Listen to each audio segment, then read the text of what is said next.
Welcome back, folks. This video is for refugee aspirants coming to America or hoping to come to America. So I had to make a couple of shorts today. No time, literally no time to prepare for those things. I just had to get the information out quickly. Some people's feelings may be hurt because I came across terse. I don't think I was, but you know how people get sensitive. So that's the purpose of this video. It's for refugee aspirants, potential refugees that want to come to America from South Africa. I urge those folks to actually read what they're given. Today, in the midst of people getting hysteria over non-events that appear to be non-events so far, I actually had to deal with a real situation of someone who's been denied a visa, who's actually over here on a legitimate visa working in the States and went back to South Africa on holiday and now has been told they can't come back to America over an incident that occurred some time ago in which they were not charged with a crime, but it came across that way after a fellow South African of Hysteria betrayed them and lied to their employer, and their employer reported it to the U.S. government, and now they've been denied their visa. Unrelated. That's a real situation, and I'm trying to unpack that in the midst of people becoming hysterical over things that are not reasons to be hysterical about. Two issues come to mind here very quickly. The first one is many people are freaking out because they're falsely taking the raid on Woodmead and making claims that their data has been compromised, their personal information. Why? Because they're getting these messages that are telling them about the visa lottery program. Well, the visa lottery program has nothing to do with the refugee program. And it doesn't even exist. Trump suspended the program in December. So these third-party corporations that are trying to make money off of you applying for a visa lottery are wasting their time and your time because there is no program to apply for. Now, this is a situation that's been going on for the past year. And I've had to reassure dozens, if not hundreds, literally, of South Africans over the past year who sent me copies of emails and text messages saying, I've been chosen for the visa lottery program. Is this the refugee program? Is this legitimate? And I reviewed these things, and it's the same thing over and over again. So the question is, how are these people getting information? It's quite simple, ladies and gentlemen. Google and other data aggregators. You've gone on to Google at some point or another search engine that's not protected, and you've typed in refugee, or you've typed in asylum, you've typed in Trump, you've typed in America, and you're doing research. Google collects that data. It analyzes that.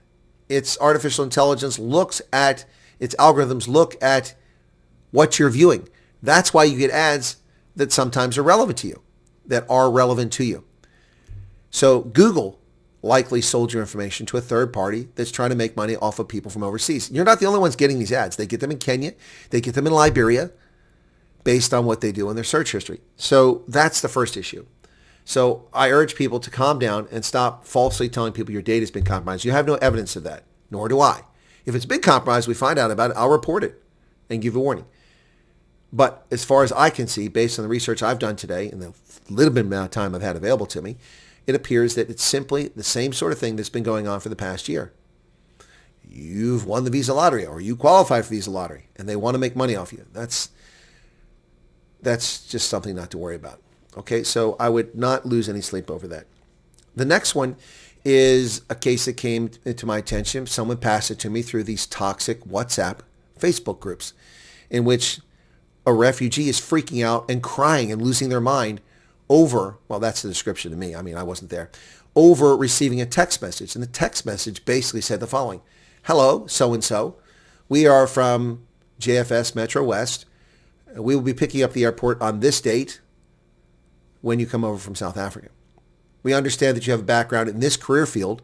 We would like to help you get started off on a good foot. So we're going to need your resume. Please send us your resume so we can help you get a job. And these people are like, oh my gosh. Most likely, I assume from hearing other people saying that data has been compromised, that your identity has been compromised, because this rumor, this malicious story going around, which has never been confirmed by anybody, is making the rounds today. And so these people got this message, and now they're freaking out. The people at the agency tried to send them another message to reassure them legitimate.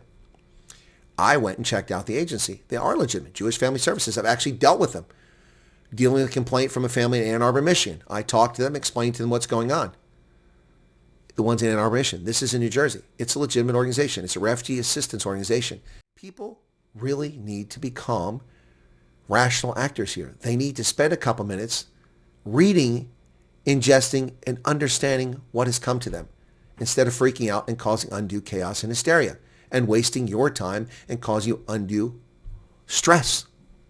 calm down. It's going to be okay. But only if you stop spinning up like crazy people. If that hurts somebody's feelings, well, then you have a really sensitive demeanor. That's a very calm, rational way of telling people to calm down. Not calling anybody stupid, not calling anybody crazy, not saying that you're doing anything wrong. What I am telling you, though, is that you need to use good judgment. You need to be discerning. You need to learn critical thinking skills if you don't have them, because clearly people are not engaging their clear thinking skills when it comes to this. And if this were one off, okay. But I've been dealing with this for months. And then today, because a content creator made a video, people are spinning all up. And I don't know what he said in that video, but they're taking anything and everything and lumping it in with that, claiming their data was compromised. In the three different situations here, I find no evidence of anyone's data being compromised, other than by people who legally collect it and sell it to others, like Google. The case of the gentleman who lost his visa has nothing to do with data being compromised. The case of the people being contacted by someone in the States purporting to be a refugee agency, nothing to do with data compromise. It is the refugee agency. If they want to come to America, they better start talking to these people. And the third one there, of course, is people freaking out about the other situation. So it's going to be okay, folks. Just stop getting spun up, okay? I hope this helps calm some people down. Okay? Now, these videos, the two shorts I did when I had no time to put anything together, that's why I did a short, just try to calm people down so the whole day doesn't pass without you hearing from me. And the one I'm doing now, these videos are all necessary because, not because I received at WhatsApp, not because I received one phone call. I received dozens of phone calls, hundreds of WhatsApps today about this, people freaking out. Now, if there's any merit to your data being compromised, I will likely be among the first to confirm that and let you know what to do to protect yourself. But we have no indication that's true. There's a lot of supposition going on here. There need to be rational actors, okay? God bless and have a good day, folks. Thank you for tuning in. Be sure to hit the like button on your way out the door.